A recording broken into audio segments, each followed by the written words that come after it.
Well, this is Dave Gaddis, and today we're interviewing Mike McAnelly in Dallas, actually at his home. So, welcome, Mike. Hello, David. Why don't we start at the beginning and tell us when and where you were born? When was April 21, 1947. I was right at the early edge of the boomers. Second year after the war had ended. Was born in Champaign-Urbana, Illinois, which means little or nothing to me because we only lived there about 6 weeks. Okay. My dad was going through the Air War College and was at Chanute Field, and so I happened to be born in the base hospital at Chanute Field, but we rapidly wound up going elsewhere. Okay, so where else did you go in your childhood? Well, being a military brat, son of an Army Air Corps Air Force officer, we traveled about every 3 years. That was the standard tour of duty in different locations. Most of them were in the southeastern part of the country, Alabama, Florida. Never were in Texas, which is curious because of all the military activity that's here, but my dad was from San Antonio. His family had been there for 5 generations, and he was never stationed back into Texas during the time we were growing up. He ultimately retired and moved back to San Antonio when I was a senior in high school. We were overseas twice, and nearly a third time we went to Bermuda when I was only about 3 or 4 years old. He was a pilot, but he also was trained as an air weather officer, and so he was one of the early hurricane chasers stationed in Bermuda.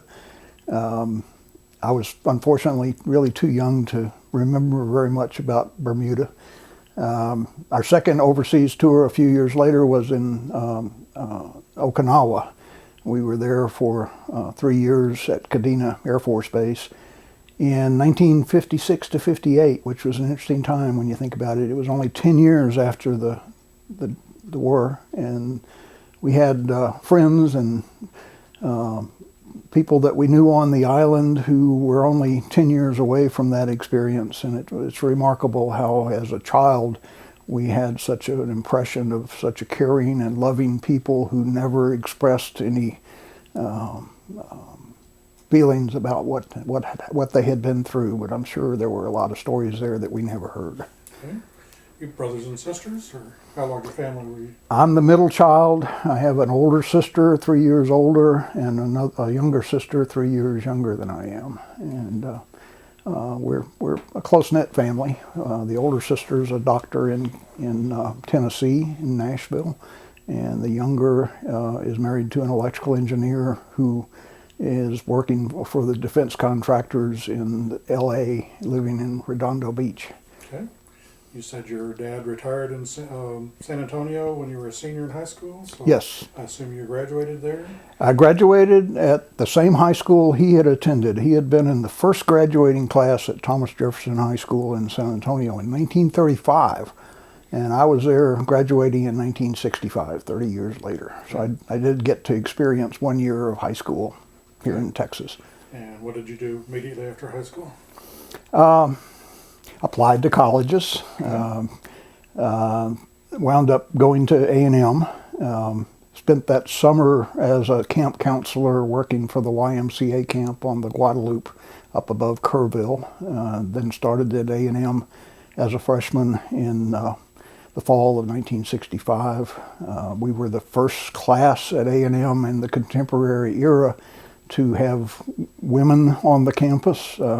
Prior to that, the only women were either the daughters of faculty members that were allowed to go to school, or they were in the veterinary college. And so that all changed in 65. When I graduated in 69, there were 14,000 students total on the campus, and now it's 60,000? So it's changed considerably. Okay.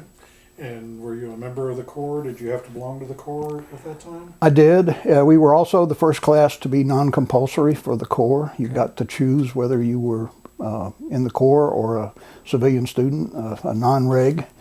I stayed in the Corps for 4 years. My dad had been there in the class of 41, so it was not really a question of whether I was going to be in the Corps or not. It helped me to realize that he did this. It's not such a big deal. Let's just see it through. Okay. And what was your degree at A&M? I wanted to be a forest ranger at that point. We had been living in Middle Tennessee prior to moving home to Texas, and I'd spent some days hiking on the Appalachian Trail and visiting a lot of the state parks in Tennessee. Made an impression on me that I thought forestry would be an interesting thing to do. A&M didn't have a forestry degree at that time. They had all the coursework, but it just hadn't been approved by the Board of Regents, I guess, yet. You were supposed to go 2 years and then transfer to either LSU in Baton Rouge or Stephen F. Austin. And after 2 years at A&M in the Corps, neither one was very appealing to me. One of my professors said, the closest thing is range science, grassland management, and ranch management is essentially what it was. And he said, you can get a degree in range science and take all your forestry coursework and you'll have it, you just won't have the bachelor's in forestry. So that's what I did. So what did you do with a degree in range science? It was interesting. I remember filling out the civil service application forms when I was a senior. I had worked 2 summers for the Forest Service in western Montana as a summer forestry aide, intern. Mainly we fought fires, but we built trail and did timber cruising surveys and had a lot of fun. So I filed to take a civil service job. In the meantime, finishing the Corps, I had a 4-year commitment in the military and was commissioned as a second lieutenant at graduation from A&M. 3 months later, reported for active duty at Denver at Lowry Air Force Base, which was the Armed Forces Air Intelligence Training School. And that's where I was assigned as a specialization. Apparently they knew that I had studied forestry and I had seen aerial photography. So forestry, the natural thing was to put me into air intelligence, where they also handle a lot of aerial photography. And this being the late 60s, where did you end up? I was fortunate, Dave. At first, there were about 100 students in my class through that. It was a 7-month training program. Upon finishing the training course, about 80% went immediately to Southeast Asia. I was in the 20% where I first got a stateside assignment. Went to Nellis Air Force Base in Las Vegas and was there a 1.5 years as a intelligence briefing officer for an F-111 squadron that was the first operational squadron in the Air Force flying the F-111. It was fun being in Las Vegas. I enjoyed it.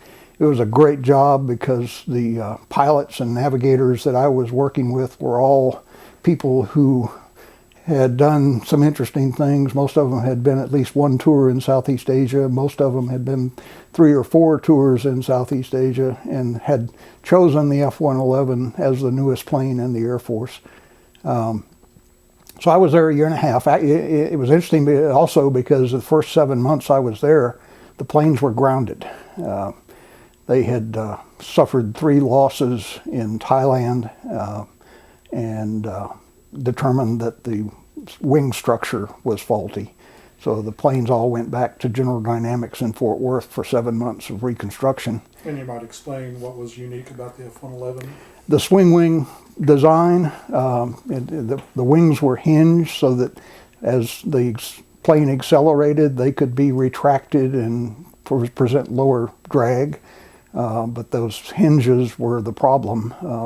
They were breaking, and the F-111, the other unique thing about it is it had a terrain following radar where you could basically let the plane fly itself and dial in an altitude, 300 feet, 150 feet, and an airspeed up to supersonic, and fly at low level, high speed in all weather, and all nighttime was not a limitation. But the planes were disappearing, because at that low altitude and low speed, when something went wrong, there wasn't much time to even click a microphone. Okay. So how long were you at Nellis? A year and a half. And then the cycle rolled around, and I got my orders to go to Vietnam in 1971, early 71, and served a year in Vietnam. I was assigned as an air intelligence officer to headquarters 7th Air Force at Tan Son Nhut in Saigon. I like to tell people that my Vietnam experience was more like MASH, the television comedy, than Platoon. I was fortunate to be in a position at 7th Air Force headquarters where I was doing target selection for interdiction points on the Ho Chi Minh Trail, which entailed looking at a lot of aerial photography, but also using sources of other information that we could use to determine where were the traffic points along the trail, where were what we called truck parks, and we would pick those points and recommend them. We were lowly second lieutenants, and our job was to tell the majors and the colonels where we thought something was happening, and they would decide then what air power to send against those targets. So for a year, that's what I did in Saigon. Had the opportunity to make some trips up to Pleiku, over to Da Nang, got over into Thailand several times, and it was an interesting experience. I flew one combat mission. The colonel who ran our intel shop at 7th Air Force wanted us to have a relationship with the forward air controllers that were a major source of our information, the guys who fly the little Cessna 02 planes that are basically a civilian-like plane, but adapted for flying low and slow, easy to shoot at. So I was sent to Pleiku to take a ride with a forward air controller, and spent 7 hours flying over points in Laos that I was quite familiar with from having recommended that they were targets, but it was interesting to see them up close. I remember the pilot and captain who was flying me had no interest in taking me anywhere that was going to be exciting. He wasn't about to get shot at when he was giving me a tour. Memorable experience was about midway through the 7-hour flight, he pulled over and rolled in on a ford over a river and was launching smoke rockets, and I was graying out from the G-force in the back seat of the airplane and had my hand on the ejection seat. And if he had said anything that sounded like eject, I would have been gone. But that was my one combat experience. The squadron intel officer who had briefed us leaving the forward air controller unit issued me survival equipment, and including a .38 caliber revolver, and he gave me one bullet. But, so after Vietnam, did you come back stateside in the service, or? I did, for a very brief episode. When I had taken my R&R, 7 days of rest and relaxation leave, 14 days altogether, gone to Hawaii, and my dad and my mother had come over, along with my fiance, and I had found out that I was going to be put into the Minuteman program when I returned from Vietnam, and that didn't have much attraction for me, so I had the opportunity to take an early out and finish a couple of months earlier than my 4-year total commitment. When my feet hit the ground in San Francisco, I was processed out of the Air Force. Went back to San Antonio, applied for graduate school, thinking I was going to get a master's in forestry, and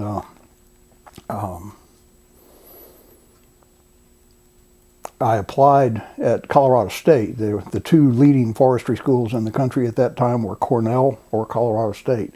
So I wanted the Western experience. I chose to go to Colorado State.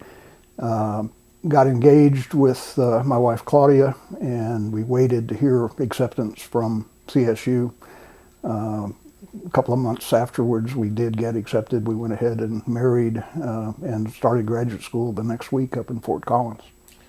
Well, before we jump too far ahead, seem to recall that one of your classmates at A&M later became Secretary of HUD. You might want to talk about your relationship with Henry Cisneros. I don't think I had ever heard of planning when I was at A&M. In the late 60s, it was an early time, but it was a program at that time. I've since met a lot of Aggie planners who were there as early as the 60s. But when I was in Vietnam, Henry Cisneros came through he'd been a White House fellow for a year in Washington, D.C. And at the end of his year as a fellow, that group got to take a round the world tour visiting various U.S. embassies around the world. And when he came through Vietnam, Henry had been in the class of 68. I was in the class of 69. He'd been the commander of the Aggie Band. Not many people may realize that outside of those who knew him when he was at A&M. A good friend of mine had gotten to know him quite well, and so Henry put out the word he was going to be in Saigon on a given day and time for a party at the embassy, and he said, I can't invite you to the party, but afterwards meet me down at the Continental Hotel. And we had about 60 Aggies get together that went down and drank the rest of the night away with Henry. And I heard him talk for the first time about that he had gotten his master's and his PhD and considered himself to be an urban planner at that time, which was the first exposure I had to that. I wrote him a letter afterwards and asked his advice. And that was what influenced me to become intrigued with the idea that I could perhaps change from forestry to urban planning. Okay, so let's talk about your Colorado State years. Well, it was interesting. I started first year in the winter semester, January, right after the start of the year. And Claudia and I had married and moved to Fort Collins, found an apartment, and she took a job with the bank in Fort Collins.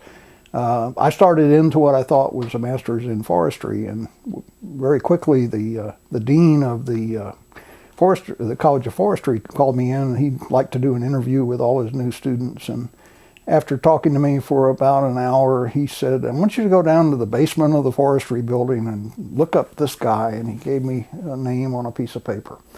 Well, it was Al Dyer, who was an associate professor at the time. He was a Berkeley forest economist who was putting together an interdisciplinary planning program for land resource management. And I changed my major into that program, was one of the first students that worked in it. And that was the point at which I was introduced to planning.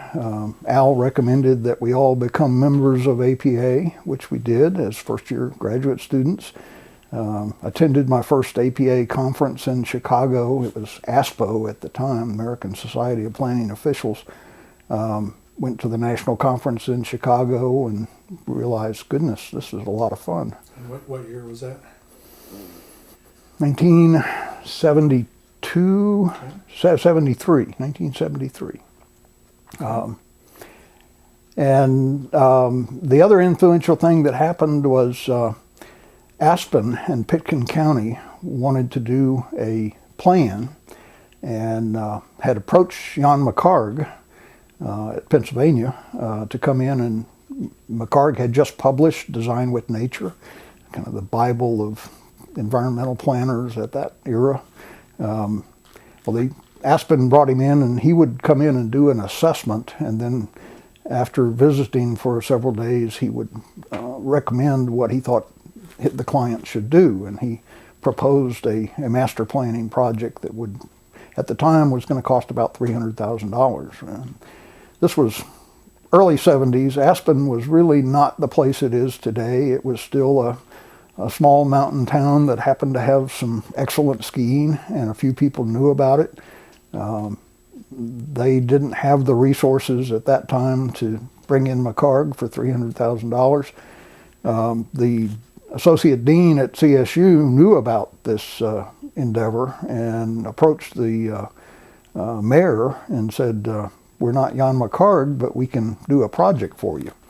And put together a program using student effort, led by advisors, professors, and a few other planners that they recruited to be part of our advisory group. And the university contributed $20,000 of some forestry research funds, and Aspen matched that, so we had a $40,000 budget. Laughable now, but we extended that project over a year and a half, putting together a comprehensive environmental management plan for Aspen and Pitkin County, and had a fabulous time. We had 5 students working on the program. We each took responsibility for different elements of the plan and put together a document that was approved and adopted by the city and county. They had a joint city-county planning department, and became the basis for downzoning property along the Highway 82 corridor through the Roaring Fork Valley going down to Glenwood Springs. And the city and county started the process of rezoning based on our recommendations. Basically, we determined a carrying capacity that wouldn't support the commercial zoning that existed at the time. And consequently, there were a lot of lawsuits filed. The city-county ultimately won all the way to the state Supreme Court and was successful in overcoming the suits and proceeded with the downzoning. Well, you mentioned Professor Dyer. Are there any other faculty or students that you recall? Al Dyer, it's interesting, 30 years later, my daughter decided to go for her bachelor's and master's at Colorado State in Fort Collins. Al Dyer had progressed to be the dean of the College of Forestry, and then he was promoted to be the chancellor and acting provost for the university. When she started, he came to the housewarming that we had when we bought a house for her to live in Fort Collins, and he had an open door policy with our daughter, so it was remarkable. He's retired today and still living in Fort Collins. We had another professor named Perry Brown, who was a University of Michigan Parks and Recreation planner, and he was one of the key professors that we had. We had a visiting lecturer who was instrumental in the program, a guy named Bill Kane, Kane, who had come out of McCarg's program at Penn, been hired as a entry-level planner in Fort Collins. The professors knew with his background he was a good person for us to get acquainted with, so we had several courses where he would come in and lecture us. Shortly after he started at Fort Collins, there was a turnover in the city staff, and he became the planning director just because he was the only one left standing. But he then oversaw in his career in Fort Collins the development of the growth management system in Fort Collins that they're known for. He later moved to be the planning director in Aspen. He went to work for a company named Snow Engineering, which I believe he's still got an association with. They are ski resort designers. The president of Snow Engineering was the mayor of Aspen at a time, a guy named Stacy Stanley, who was a civil engineer that we worked with when we were doing the plan for Aspen. So now you have a newly minted master's. What next? It was interesting. Aspen offered me a job, and fortunately my wife said, we can't live there. And she was right. For what they were going to pay, it was not really very financially feasible. But we we did a crazy thing. We started a consulting business right out of college. Three of my partners from the Aspen project decided to stay on, and we formed a small business corporation, built some drafting tables out of door blanks, bought a correcting selectric typewriter that was high tech at that time, and we started doing consulting work. Colorado had just passed the state land use legislation under Governor Lamb that required every county to do a plan and provided a grant of $20,000 to each county in order to do that. We went around, visited every county in the state and made them aware of our services and experience in having done the work. The planning director at Pikes Peak Area Council of Governments in Colorado Springs hired us to do essentially the same thing for his area that we had done for Pitkin County. And we did an environmental inventory and a management analysis for the Colorado Springs area. Lasted for a year. We had a great time. Most fun I've ever had. What was the name of the firm? Resource Planning Associates, Okay. RPA. Still have a stock certificate around here somewhere. So after a year, what happened? One of my partners, he and his wife had a baby and had to get a real job with real benefits. He moved, he was from Michigan originally, took a job in Sudbury, Ontario, up in Canada as an environmental reclamation planner. And he retired last year, 40 years later, as the planning director for the province of Sudbury in Ontario. Another partner decided to go back to school, wanted to get a PhD, wound up getting a PhD and his law degree, and was an attorney for Boeing in Seattle for the rest of his career. So where'd that leave you? Claudia and I kind of looked around and realized we were the last standing members of it. I decided to look around and see what was available. Went to an APA conference in Victoria, Vancouver. It was back in the days when APA or AIP ASPO did joint Canadian conferences every once in a while. Went to Victoria, attended the Job Mart, and met people from South Carolina who were starting a water quality management planning program under the Clean Water Act, Section 208 Regional Water Quality Plan. And they offered me a job, flew me out and interviewed in Columbia in South Carolina, the state capital. And we decided that change of scenery might be good, so we went ahead and accepted the offer and moved to South Carolina.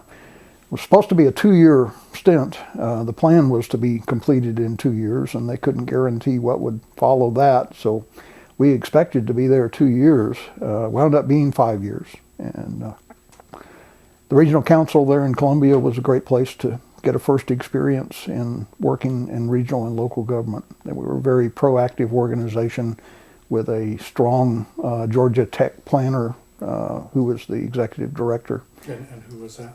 Sidney F. Thomas. One of the enjoyable things I had later was the opportunity to write a letter recommending him for AICP Fellow. And he is retired now, still in Columbia.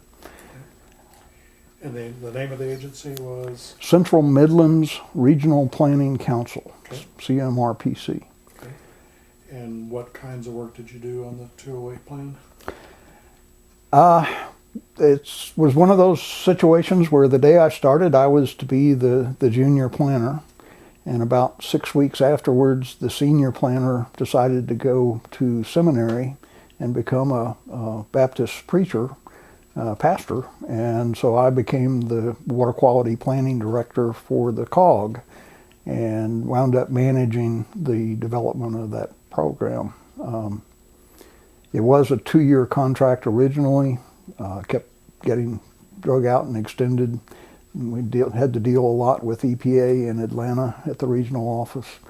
Had a consultant team working for me that had been selected prior to me becoming the manager, but I got very well acquainted with them over time. We had Wilbur Smith Associates doing the governmental management side of the plan. We had a couple of engineering firms that were doing water quality modeling and the wastewater and non-point source analysis. So those people became very good friends. And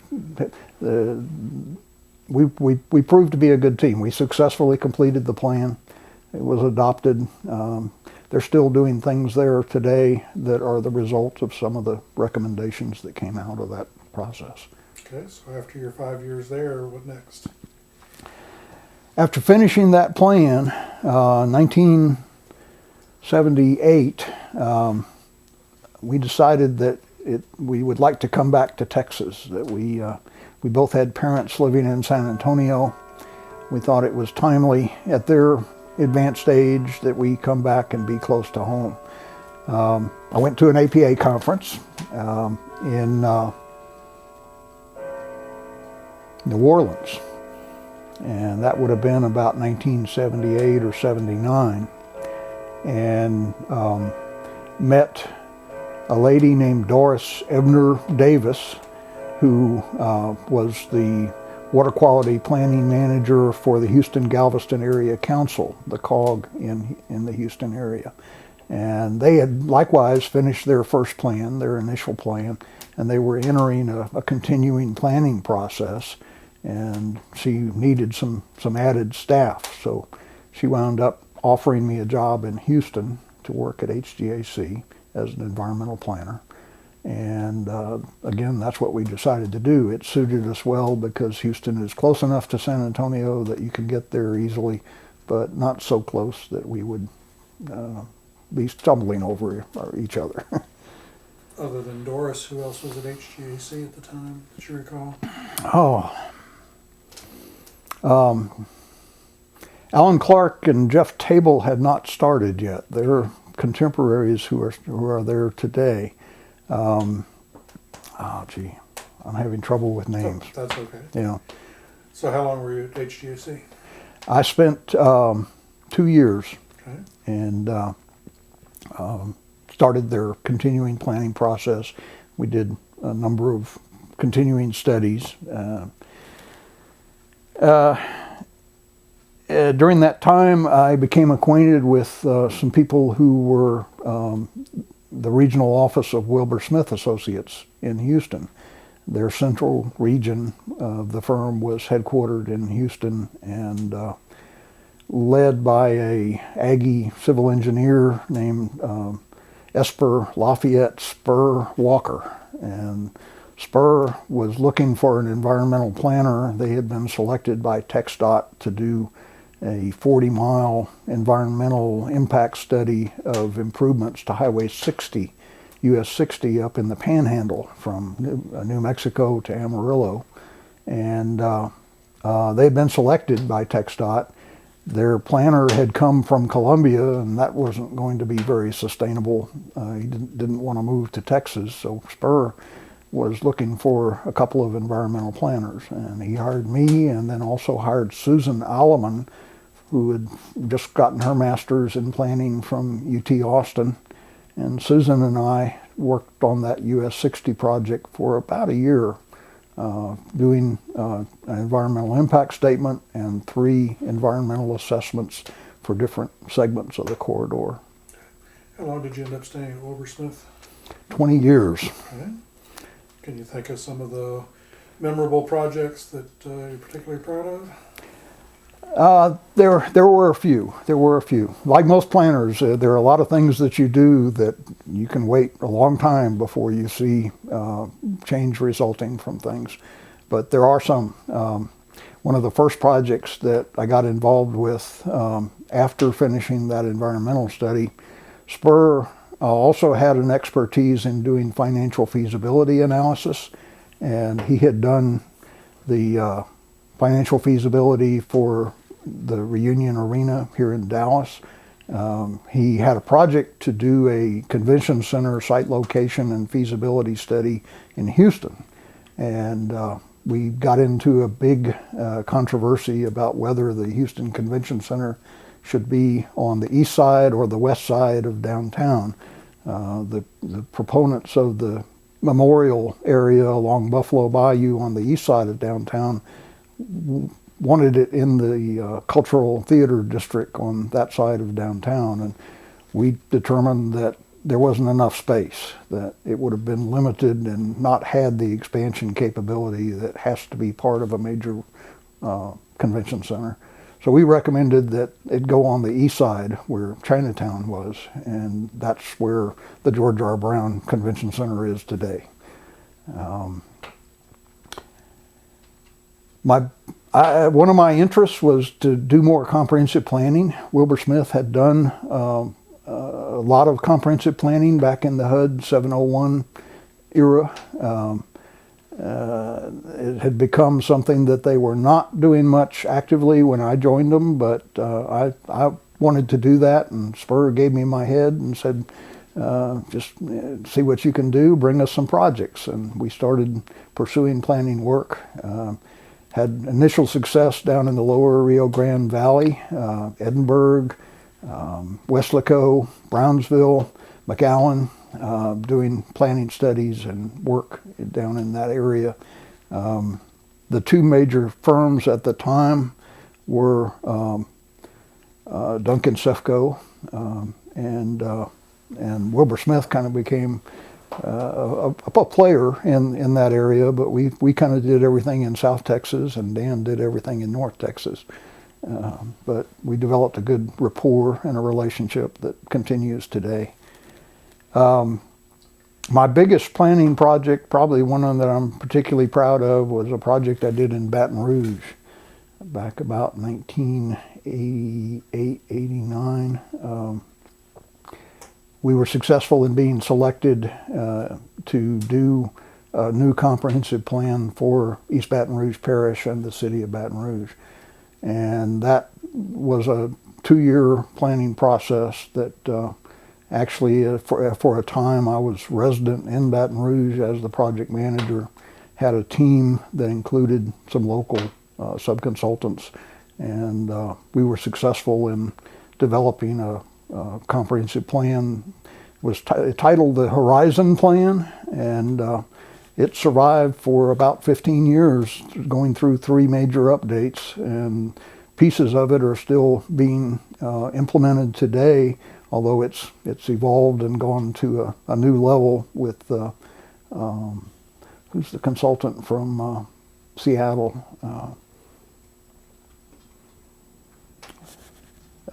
They've taken it to a higher level, but that was we got an APA award for doing the Baton Rouge Horizon Plan, which I'm proud of. You know, you've mentioned environmental planning and comprehensive planning, but most people know you as a transportation planner. How did you get into transportation? Largely by learning, by association. That was what Wilbur Smith was best known for. Wilbur had started the firm when he was a professor in the early transportation program at Yale, and was one of the early pioneers in the field of transportation planning and traffic engineering. So you couldn't work at Wilbur Smith without absorbing some knowledge of transportation, and wound up, after 20 years of working at Wilbur Smith, that the next 10 years I spent doing entirely transportation planning. And where was that? That was when we moved to Dallas. A friend of mine, Tom Shelton at Carter and Burgess, we'd had a long ongoing running discussion about that we enjoyed working together, and Tom basically would jokingly say, I ought to come and work with him, and ultimately I did. So I moved to Carter and Burgess in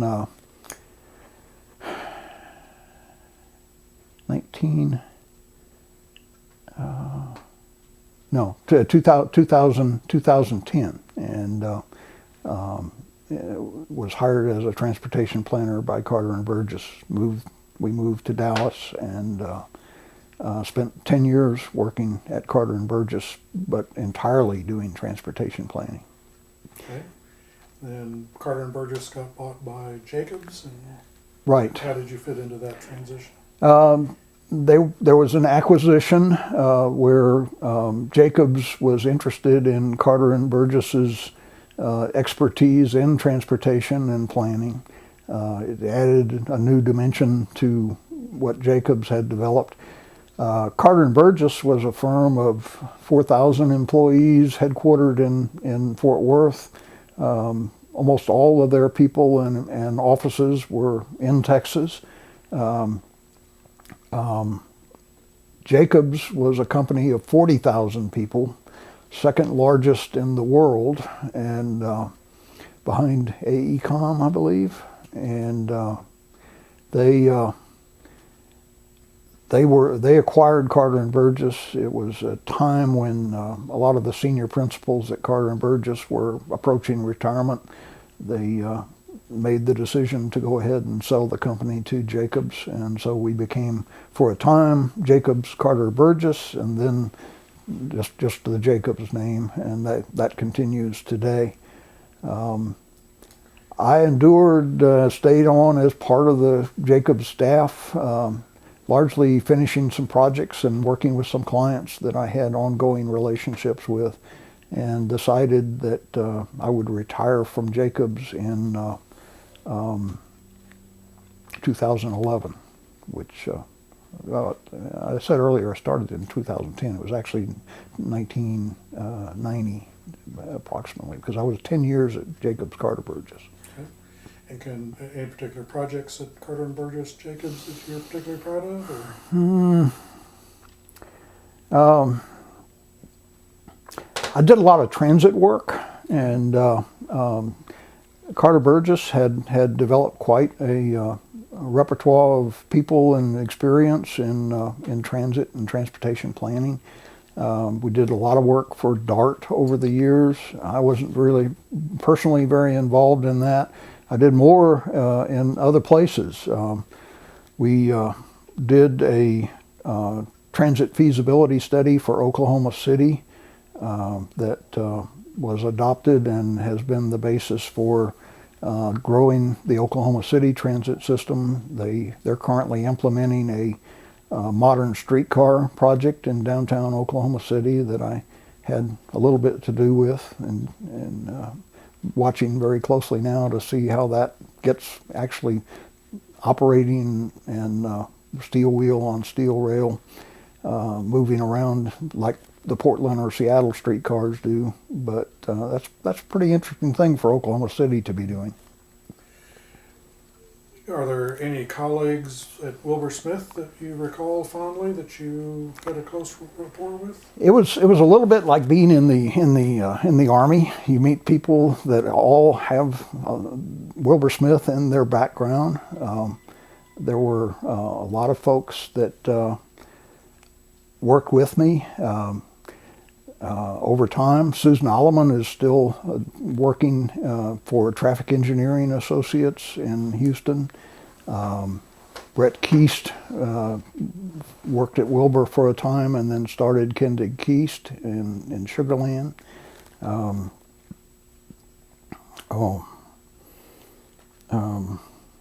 Just a lot of people over time that have come through and been part of our program, and then went on to do other things around the state and the country. So you left Jacobs in 2011, but you've still been working, and what have you been doing since then? I had decided to, instead of continuing as an employee of Jacobs, that it was attractive to be a contractor. And so my original intent in 2010, 2011 was to move to being a contract worker, and Jacobs was amenable to doing that. So I went into a subconsultant relationship with Jacobs, which still is continuing in form today, but not any active work going on. At the time I was making that change, I had another opportunity open up. Dick Lilly in Austin had been the administrator for the APA Texas chapter for 13 years, and I'd had a high degree of involvement in APA throughout my career. And when Dick retired from the administrator job, the chapter put out a request for expressions of interest or proposals to be his replacement. And I submitted a proposal to do that and had the good fortune to be selected. And I'm in my third year now of being the executive administrator for the APA Texas chapter.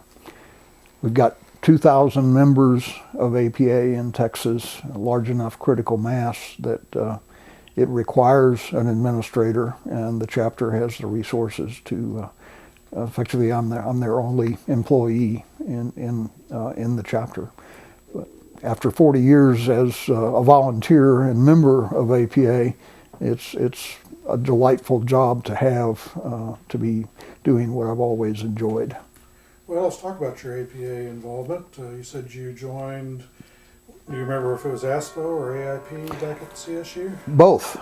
Joined both? Okay. I have still certificates of membership from back at that era Okay. that are framed hanging in the other room.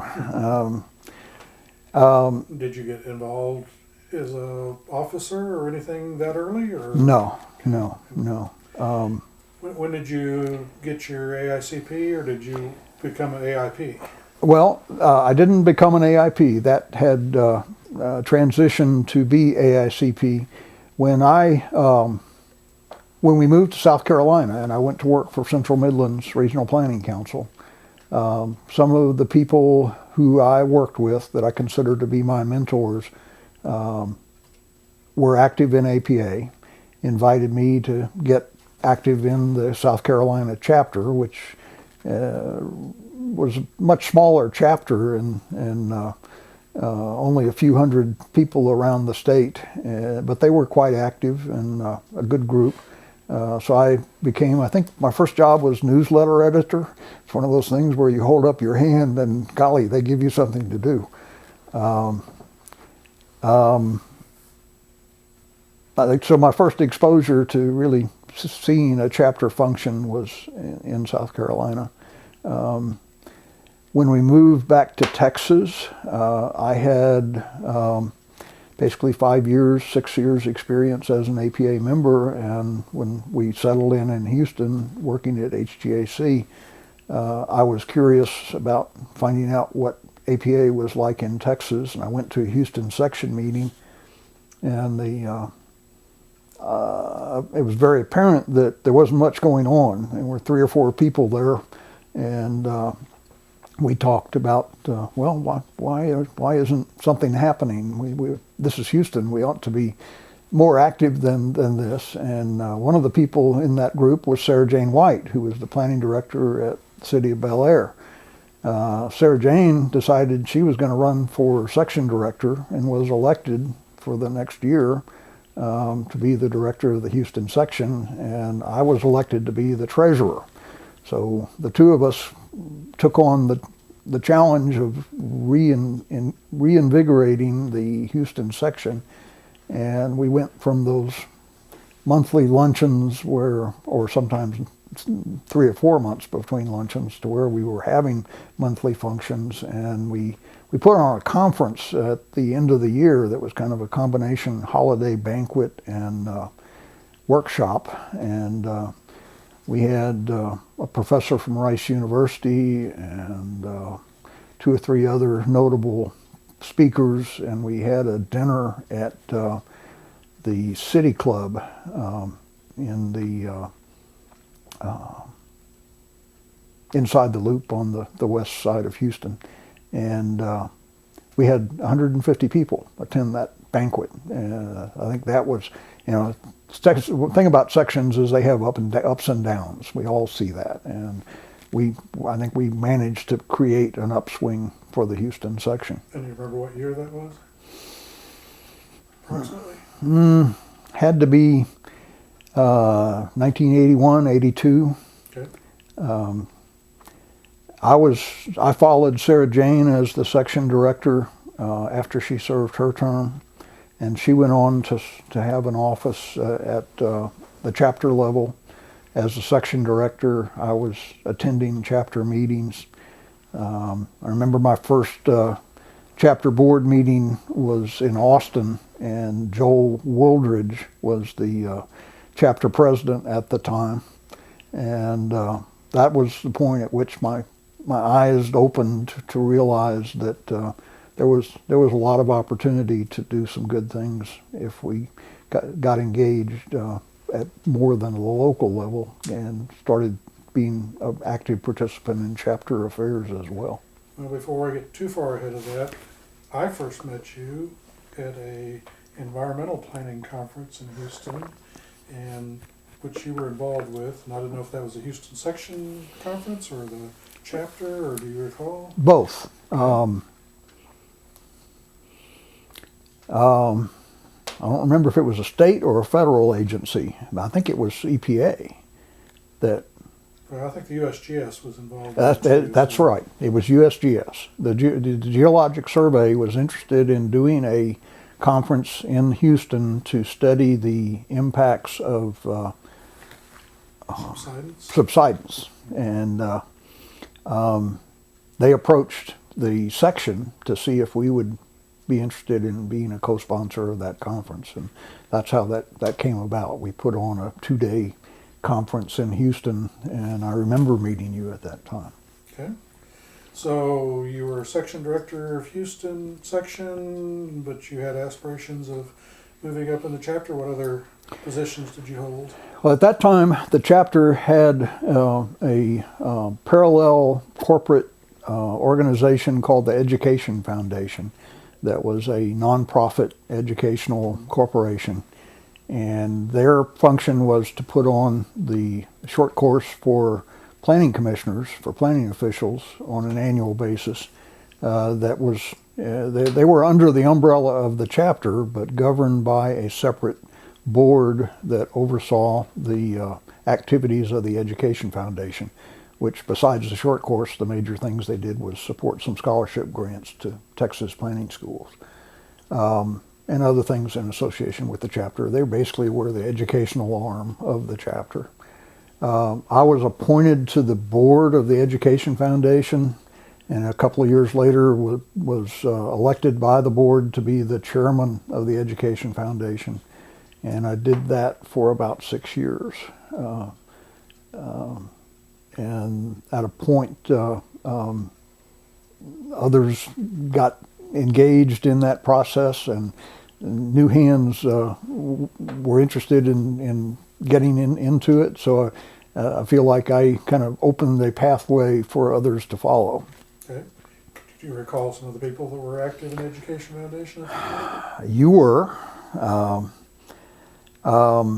Bob Wagner, I think, was the person who introduced me into it. I remember going to a chapter conference in Corpus Christi, and Bob was active in the chapter, in the foundation, and he invited me to dinner one night in Corpus Christi, and then spent the hour and a half over dinner telling me I needed to get more engaged in APA. And he was really the one who helped me see that the opportunity was to be on the Education Foundation board. Okay. And so after your time on the Education Foundation, what next? There was a time there where we were having children, and having been absent on occasion with all the traveling I was doing as a consultant, I backed off a little bit.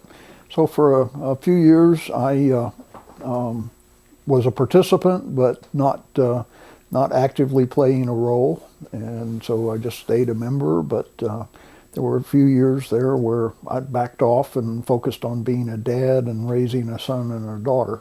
Okay. And you kind of skipped over it earlier, but when did you finally get your AICP? After moving to Houston in 1979, I think it was the next year, probably 80 or 81, that I passed the AICP exam. And that was a time when it was a written exam, or written they exam. still have an oral exam at that No, time? it was a written exam, and you had a reading list of documents that they still have today, but it was much more extensive. There were about 60 citations on that reading list, and I remember there were other staff at HGAC and in the Houston area that were also preparing to take the exam, so we had a study group, like a lot of people do, And we collected all of those documents and made copies of them and passed them around, and would meet and go over each of us would report on what we had been assigned to review, and then try to imbibe that knowledge to the others in the group. And we were successful. I think I was surprised. I passed the exam the first time I took it. Okay. So you took a little time off to raise your family, and you want to talk about your kids, how many kids you have? We have 2 children who are adults and outside the home now. We are empty nesters officially. Our oldest child is a daughter, Catherine, who grew up on APA. She still talks today about remembering going with me to APA meetings where I'd sit her down in the corner of the room with her blankie and a toy, and she would be very well behaved while we had business meetings with different committees and boards and things. She's now married and living. She went to Colorado State, followed in my footsteps there, got her bachelor's and her master's in biomedical research, and married a young man she met in Fort Collins, and they are now living in Durango in the Four Corners area of southwestern Colorado. She moved there to work at the hospital as a research coordinator, and her husband is a computer network manager and works for the Southern Ute Indian tribe in Durango, managing their computer system. One of the few Anglos that they employ because he has a special skill. Okay. And your son? Our younger son, Travis, he went to the University of North Texas in Denton, got his bachelor's in English, and went to work for AT&T in their retail division. He basically works in phone stores, and was in Denton for a couple of years, and then met a young woman who caused him to move to College Station. So he's still working for AT&T in College Station. They actually got married this last week. They eloped and went to New Orleans, and Congratulations. are now officially a couple. Is it interesting that neither one of them decided to be a planner? I never pushed that. They always knew what I did, and I think it was their choice to not go that route. Okay. Well, so you took some time off, but you got re-engaged with the chapter at some point in time. How did that come about? I don't remember who was on the nominating committee at the time. I followed in your footsteps. You were the chapter president before I was, and I became president-elect. You might have had something to do with that. So I remember being asked if I would consider running for a chapter office, and president-elect wound up being that opportunity, and I was successful again. Didn't really know how that would turn out. You've got to be prepared for running in some contests where you're not going to be elected in time, and that was my expectation. But surprise, surprise, I was elected to be the president-elect. Okay. Any particular accomplishments or events during your term as president that you recall? I think the most challenging thing was I took office in Around about 99 or so? Yeah, 99 in the fall following the conference. And a year later, 9/11 happened. And we had a conference scheduled in Houston the month after 9/11. And we decided to go on with that conference. And at that time, there was a lot of nervousness, a lot of people changing plans, and we stuck with ours and went ahead and had a conference in Houston that was successful. I also got exposed to the national leadership in the Chapter President's Council, representing the Texas chapter on that 48-member body of one of the governing elements of APA National. And they were scheduled to have their fall leadership meeting in D.C. 2 weeks after 9/11. And APA was one of the few groups that did not change their plan, didn't cancel that meeting. We met in the Washington Court Hotel about 3 blocks from the Capitol, had the whole hotel to ourselves.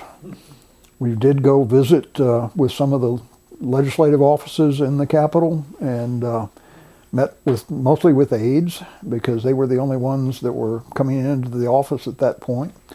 But that was an interesting time to be getting engaged in APA national leadership and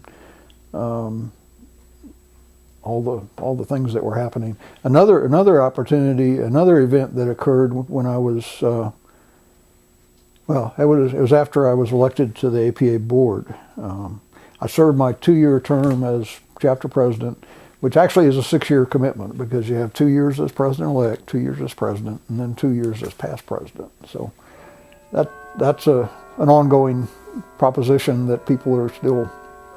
Well, you mentioned your service on the national board. How did that come about? After I finished my term as APA Texas chapter president and past president, I ran for the Region 3 board director seat on the APA National Board. And that came about because a friend of mine, Bob Hunter in Florida, who had Texas roots originally, was in that position. He was the Region 3 board director. He was finishing his term. He went on to run for APA national president. And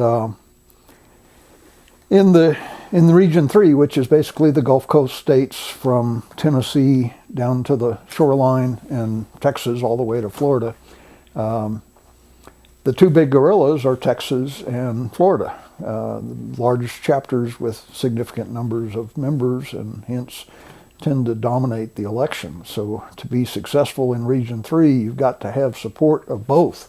You can't do it just one against the other, especially being on Texas. We're a little bit smaller than Florida. So Bob approached me. Florida had that office for 2 or 3 terms, and he felt like it was time for Texas to have a shot at it. He asked me if I would be willing to run, and then expressed that he would help support me on the Florida side. And again, surprisingly, I was successful and got elected to be a 4-year term on the APA board representing Region 3. That change of office occurred in April after the national conference, or at the national conference. But in the fall, Hurricane New Orleans was hit by Hurricane Katrina. So chapters that I was representing, Mississippi, Louisiana, Texas, were all impacted by Hurricane Katrina. And it totally changed the agenda of what I was going to be doing for 4 years. It became all about recovery and what could APA do to help the impacted communities in their recovery process. And got to meet a lot of people in the Louisiana and Mississippi chapters that became good friends with. And I think we did some things to help along the way. Okay. And at some point in time, you earned the honor of being elected to the College of Fellows of AICP. In 2003. Okay. When I was chapter president, I think the Fellows was instituted. Maybe it was when I was president-elect. I don't recall exactly. But the way the process, it was done annually, and it was to recognize members who had made great contributions and contributed to excellence and growth of the planning profession. Kind of the highest honor that you can give to AICP members. So as chapter president, I had the opportunity to see that process in its initial rollout, and we had a lot of people that I think were worthy of the recognition, and over the years we've grown now to where we have more than 40 fellows of AICP. I enjoyed the opportunity to help recognize those people, to help them go through the mechanics and logistics of being nominated, and help in a small way with the review of their submittals and writing letters to help support it. And then after I finished my term on the board, as chapter president, I had the opportunity. I was nominated and was successful in being selected to be a fellow. Okay. It's one of the highest honors I think that I hold out of my planning career. Okay. Then you mentioned your current role as executive administrator. What types of things do you do as executive administrator? Well, my job is to make it easier for the officers and board of the APA Texas chapter. There's a lot of administrative chores and tasks that have to be done for an organization of 2,000 people. Every day there's something that we've just finished the major effort of our annual Chapter Texas Planning Conference. That is a major activity that Dick and Nelda established as part of their responsibilities, and I've now inherited that from them. And Claudia, my wife, has also realized that she's part of the team and doesn't get paid to do it, but nonetheless a essential support for me. What a deal for the chapter, right? Yeah, yeah. So you've been to lots of conferences over the year. You got any particular memories or stories that you can tell? I think my first APA Texas conference was in San Antonio back about 1979 or 80. And we were at the Palacio del Rio on the Riverwalk. And I got exposed to the first time for what Aggie planners are. And I like to say I'm an Aggie and I'm a planner, but I'm not an Aggie planner. I did meet a lot of those people, and people like David Pugh and Chewy Hinojosa and Bob Cornish, who were professors and faculty members, and said, these guys are having a good time, and they're doing some really important things. And so they became kind of the mentors for me in the process.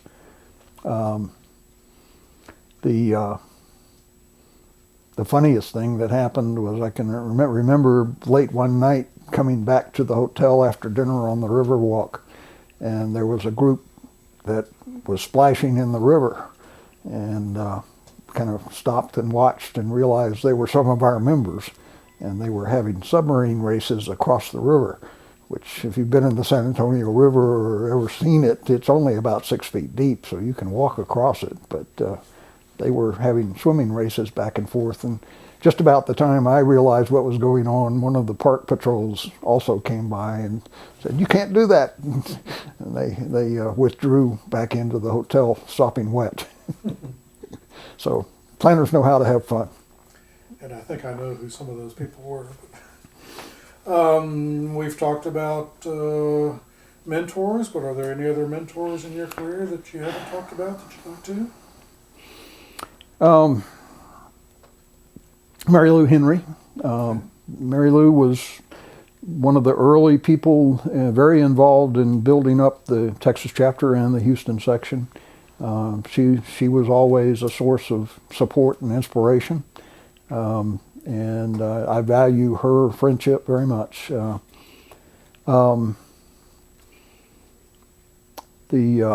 All the past presidents, I like to think one of the good things I did was I was able to nominate Karen Walsh to be my follow-up as chapter president. She picked up the reins the next in line, and I think that was one of the best things I did as chapter president, was ask Karen to get engaged in leadership of APA. How about proteges? Anybody that... Lots and lots, Okay. Lots and lots.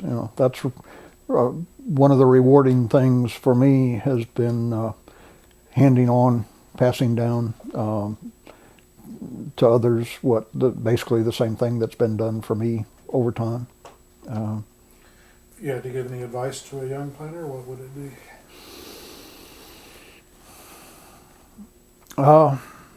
Stay focused. I think that's the real important part of applying yourself. It's not going to be easy every day, but being focused on what your objectives are and what your job is supposed to accomplish, and that obstacles or things that you have to overcome along the way, you will do it. And over time, it does turn out much better than it might seem at times. Now, you spent most of your career in the private sector with some public sector experience. Is there one that you prefer over the other? I worked 7 years in the public sector, first at Central Midlands in Columbia, and then here at Houston Galveston Area Council in Texas. I think that was essential. I think every planner, if they have aspirations to go into the private sector as a consultant or nonprofit, whatever role they might want to assume, it's essential that they have that public experience. You need to have the grassroots opportunity to see how planning and zoning and subdivision work, and what civil service, city employees, county employees have to do in their capacities in order to work with them if you want to be a successful consultant where you can support those groups. One of my mentors, Sid Thomas, used to say he had a view of consultants that he said they're a